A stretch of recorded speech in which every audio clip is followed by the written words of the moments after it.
नमस्कार, मी प्रियाज मराठी लॉग मध्ये तुम्हा सगळ्यांचं पुन्हा एकदा स्वागत आहे. बघा, आज मी तुमच्या बरोबर बरेचसे व्हिडिओ मी इथून मागचे रिसेलिंग रिलेटेडच बनवलेले आहेत.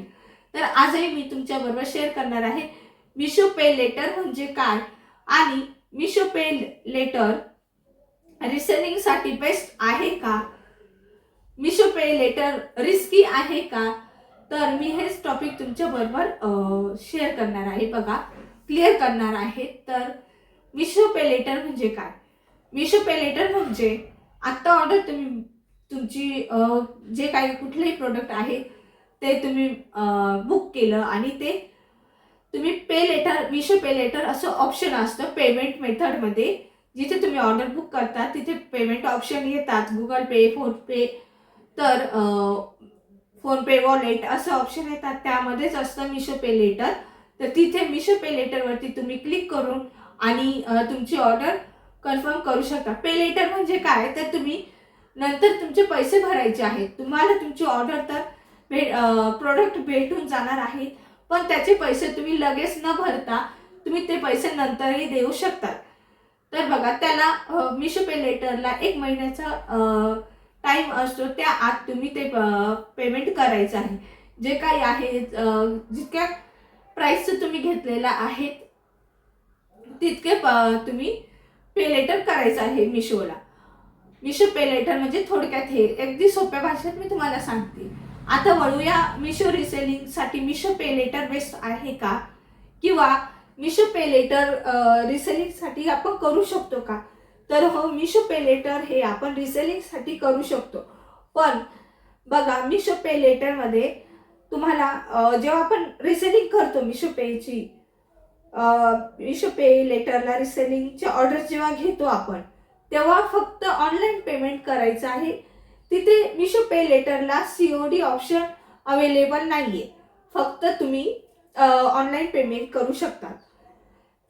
हे तुम्ही लक्षात घ्या. जेव्हा तुम्ही मिशो रिसेलिंग करताय, कुठल्या कस्टमरची ऑर्डर बुक करताय, तर तुम्ही मिशो पे लेटरला फक्त आणि फक्त ऑनलाईन पेमेंट सिलेक्ट करायचं आहे. कॅश ऑन डिलिव्हरी अवेलेबल नाही तिथे. कारण कॅश ऑन डिलिव्हरी जर आपण तिथे नाहीच आहे, ऑप्शन येतच नाही कॅश ऑन डिलिव्हरीचा. फक्त आपण ऑनलाईनच पेमेंट करू शकतो.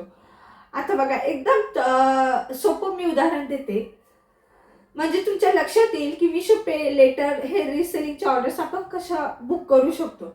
बघा, आता मी समजा माझ्याकडे एखादी मिशो रिसेलिंगची ऑर्डर मला भेटली. एखाद्या कस्टमरने माझ्याकडे ऑर्डर दिली, तर बघा, आणि कस्टमरकडे पैसे नाहीयेत, समजा ऑनलाईन पेमेंट करण्यासाठी पैसे नाहीयेत, तर तुम्ही काय करू शकता, त्यासाठी मिशो पे लेटर ऑप्शन चूज करू शकता. जे काही कस्टमरचे प्रोडक्टची जी प्राइस आहे तेवढं तुम्ही तिथे सिलेक्ट करायचं आहे आणि त्यानंतर पे लेटर ऑप्शन डन करून कस्टमरची ऑर्डर बुक करायची आहे. तुमच्या लक्षात आलंच असेल माझ्या, जसं आपण सीओडीचं ऑर्डर डन करतो, ऑनलाईन पेमेंटचं डन करतो, तसंच मिशो पे लेटरचं आहे. तुम्ही मिशो पे लेटरला रिसेलिंगसाठी बोलतीये, कस्टमरची ऑर्डर बुक करू शकता. बघा, ऑनलाईनच का, तर बघा बरेचसे काय होतं, सीओडीचं ऑप्शन तर नाहीच आहे, पण एक क्लिअर करते मी सीओडी का नाहीये तिथे. कारण सीओडी जर केलं, मिशो पे लेटरला जर सीओडी अवेलेबल जर झाला, तर काय होतं की कस्टमर त्यांचे सीओडी ऑर्डर जे आहे ते त्यांचं प्रोडक्ट घेऊन टाकतात आणि मग नंतर काय होतं, पे लेटर म्हटल्यावर त्यांना सूट असते, म्हणजे आपल्याला पैसे द्यायचे नाही. सीओडी जरी असलं तरी आपल्याला पैसे द्यायचे नाहीये. मग असं होतं. मग ते काय होतं की आपल्याला जे आपण रिसेलिंग करतोय, मिशो रिसेलिंग करतोय, तर मग ते पैसे आपल्याला भरावे लागतात. तर असं न होऊ म्हणून सीओडी ऑप्शन हा अवेलेबल केलेलाच नाहीये मिशोने. फक्त ऑनलाईन पेमेंट थ्रूच तुम्ही मिशो पे लेटर्स करू शकता. ठीक आहे, कन्फर्म झालं तुम्हाला, आता क्लिअर झालं असेल. बघा, पुन्हा एकदा ऐका. मिशो पे लेटरला तुम्ही कस्टमरच्या ऑर्डर्स ह्या ऑनलाईन पेमेंटनेच बुक करू शकता. सीओडी अवेलेबल नाही. ठीक आहे. तर बघा, जेव्हा तुम्ही कस्टमरची ऑर्डर जेव्हा घेतात कस्टमरची ऑर्डर त्यांच्यापर्यंत पोचते 3-4 दिवसामध्ये मिशो पे लेटरने, ठीक आहे. आणि कस्टमरपर्यंत गेल्यानंतर काय, जेव्हा तुम्हाला कस्टमर तुमचं पेमेंट करेल तेव्हा तुम्ही काय करायचं आहे, ते पेमेंट घेऊन मिशोला डायरेक्ट मिशो पे लेटरला सेंड करायचं आहे. आणि 1 महिन्याचा टाईम असतो, त्या 1 महिन्याच्या टाईममध्येच तुम्हाला ते पेमेंट करायचं आहे मिशो पे लेटरला. नाहीतर मग काय होतं, पेनल्टी बसते.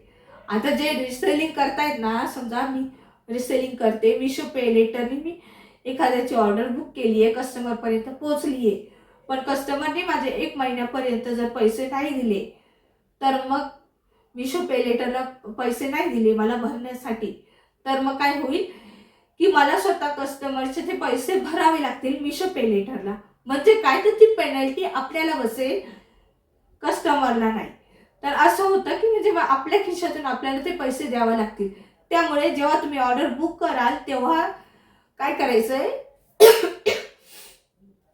की कस्टमरला सांगायचं आहे 1 महिन्याच्या आत, 15 दिवसाच्या आत तुम्ही मला माझं पेमेंट करून द्या आणि मग ते पेमेंट तुम्ही मिशो पे लेटरला सेंड करायचं आहे, ठीक आहे. अशा सोप्या पद्धतीने मी तुम्हाला मिशो पे लेटर म्हणजे काय, आणि काही ताईंनी मला कमेंट्स केल्या होत्या ना की मिशो पे लेटर हे आपण रिसेलिंग करू शकतो का त्यावरती मिशो पे लेटरला. तर हो, मिशो पे लेटरला आपण रिसेलिंग करू शकतो, फक्त COD ऑप्शन नाही आहे, ठीक आहे. त्यानंतर बघा, मिशो पे लेटर हे रिस्की आहे का? अजिबात नाही आहे. फक्त तुम्ही काय करायचं आहे, 1 महिन्याचा टाईम दिलेला असतो, त्या 1 महिन्याच्या टाईममध्ये तुम्ही ते मिशो पे लेटरला पे करायचे आहेत पैसे, म्हणजे तुम्हाला कुठलीही पेनल्टी बसणार नाही. आणि सगळ्यात शेवटचा आणि महत्त्वाचा पॉईंट म्हणजे बघा, मिशो पे लेटरला आधार नंबर लागतो का, किंवा आधार कार्डवरचा नाव लागतं का? हो, आधार कार्डचं जे नाव असतं, आधार कार्डवरती जे नाव असतं ते लागतं, पण आधार नंबर नाही लागत. फक्त आपलं जे आधार कार्डवरती नाव असतं ना, ते तुम्ही जेव्हा मिशो पे लेटरची ऑर्डर घेता, सध्या कस्टमरची घेतायत ना तुम्ही, तर कस्टमरचे आधार कार्डवरचं नाव टाकायचं आहे जेव्हा तुम्ही ऑर्डर बुक करता. किंवा तुम्ही स्वतःसाठी जर मिशो पे लेटरने एखादं प्रोडक्ट ऑर्डर करत असाल, तर ते तुम्ही तुमच्या स्वतःच्या आधार कार्डचं नाव टाकायचं आहे. मी हे रिसेलिंगचं सांगते की जेव्हा तुम्ही रिसेलिंगची ऑर्डर घेतात मिशोच्या, तेव्हा तुम्ही कस्टमरचा आधार नंबर द्यायचा आहे, तर तुमचा नाही, जेणेकरून जेव्हा पैसे म्हणजे जे ऑर्डर वगैरे काय असते ती प्रोसेस असते, ते कस्टमरचा ॲड्रेस वगैरे, नाव वगैरे हे सगळं कस्टमरचं असतं. जेव्हा तुम्ही स्वतः ऑर्डर करता, तर स्वतःचं आधार नाव जे आहे आधार कार्डवरती ते टाकायचं आहे. आधार कार्डवरचा नंबर अजिबातही टाकायचा नाही. आणि अजून एक पॉईंट म्हणजे आधार कार्डवरचं जे नाव आहे ते टाकणं म्हणजे ठीक आहे का, योग्य आहे का, त्याला काही प्रॉब्लेम तर नाही येणार ना? तर अजिबात नाही, प्रॉब्लेम वगैरे काही नाही आहेत, कारण फक्त हे तुमचं ऑर्डर पुरतं मर्यादित असतं. तुम्हाला फक्त ऑर्डर जी तुम्ही बुक केलेली आहे त्यासाठी मिशो पे लेटरसाठी त्यांचे काही नियम असतात, त्या नियमा थ्रू तुम्हाला ते चालायचं असतं. म्हणजे मिशो पे लेटरला आधार नंबर वगैरे लागतो. अदरवाईज मिशो रिसेलिंगच्या COD ऑर्डरला तुम्हाला आधार नंबरची वगैरे गरज नाही. तर बघा, अगदी सोप्या भाषेमध्ये मी तुम्हाला मिशो पे लेटर हे सांगितलेलं आहे. तर आजचा व्हिडिओ तुम्हाला छोटासा कसा वाटला मला कमेंटमध्ये नक्की सांगा. आणि व्हिडिओ युजफुल वाटला असेल तर लाईक, शेअर, सबस्क्राईब करायला अजिबात विसरू नका. भेटूया पुन्हा पुढच्या एका छानशा व्हिडिओमध्ये. अजूनही तुम्हाला काही कन्फ्युजन असेल तर मला कमेंट करून नक्की विचारू शकता. मी तुमचे प्रश्नांची उत्तरे नक्कीच देण्याचा प्रयत्न करेन. आजच्यासाठी इतकंच. Okay, bye.